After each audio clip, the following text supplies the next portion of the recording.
اللهم صل وسلم وبارك على سيدنا محمد. ازيكم يا حبايبي، عاملين ايه؟ النهارده هنعمل معانا الكنافه بالقشطه، ومقادير بتاعتنا. الاول هنعمل الشربات بتاعنا. مقادير الشربات: 3 كوبايات سكر، ومعاهم كوبايتين ميه، وعصره ليمونه زي ما انتم شايفين. هنبدا نحط السكر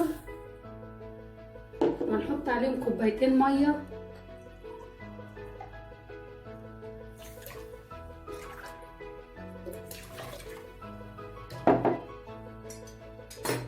وهنقلب السكر كويس معانا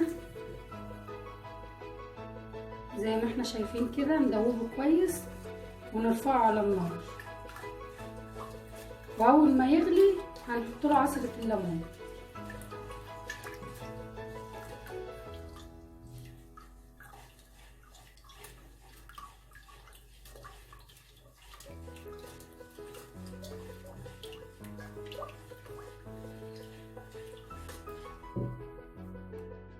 ودلوقتي يا حبايبي هنعمل الكريمه بتاعه الكنافه.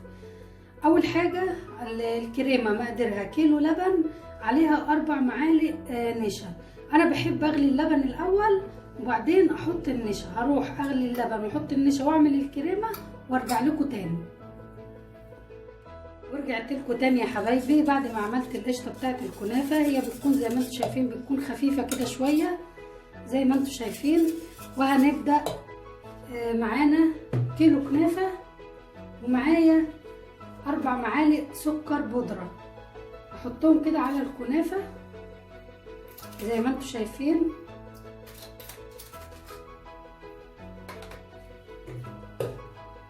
وهقلبهم كويس في الكنافة بتاعتي زي ما احنا شايفين كده.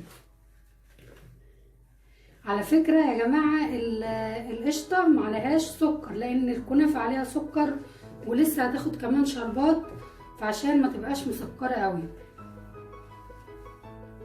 قلبنا السكر كويس في الكنافة بتاعتي.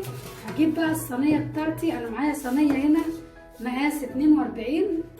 هبدأ احط فيها شوية زيت، شوية سمنة قصدي، وهبدأ ادهنها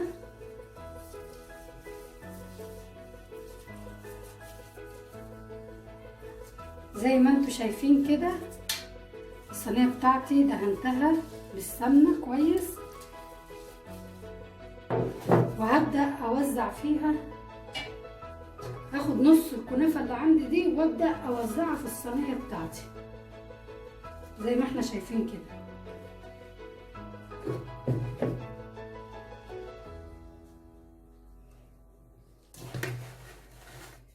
هنوزع الكنافه كده زي ما احنا شايفين. نوزعها كويس قوي،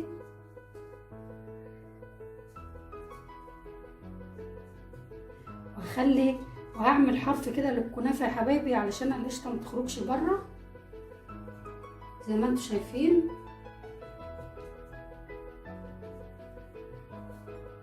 وهبدا بقى اكبسها كده بايدي،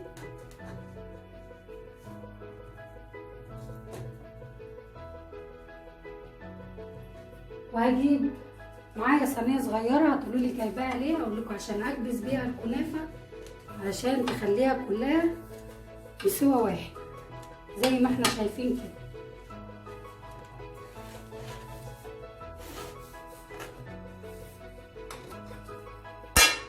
وبعدين يا حبايبي هجيب القشطه بتاعتي احطها على الكنافه.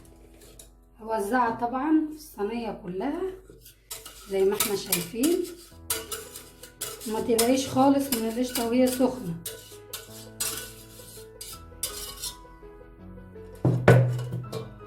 ابدا بقى اوزعها كده في الصينيه كلها.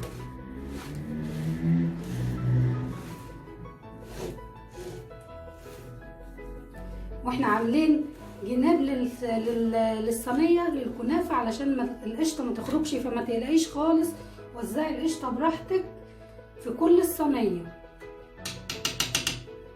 وهبدا اجيب باقي الكنافه اللي عندي وهبدا انزلها كده على الوش، بس ما اكبسهاش علشان القشطه بتاعتي ما تطلعش، عشان ما تخرجش مني وتبهدل الدنيا زي ما احنا شايفين كده.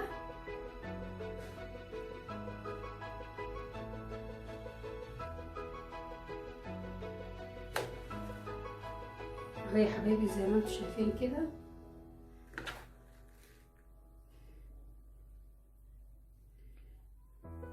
مش هكبسها انا، بس هطبطب كده بالراحه عشان اسويها، لكن مش هكبسها ومش هدوس عليها جامد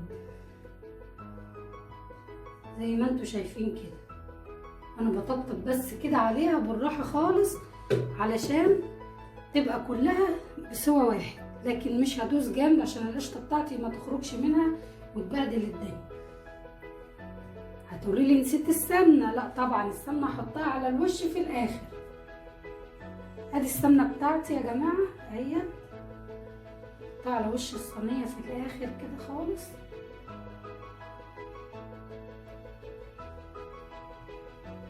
نروح بقى ندخلها الفرن، ولما تستوي هنوريها لكم. ورجعنا لكم يا حبايبي بعد ما عملنا الكنافه بتاعتنا بالقشطه، وزي ما انتم شايفين هي خلاص طلعت من الفرن. هنبدا بقى نحط عليها الشربات. بسم الله الرحمن الرحيم.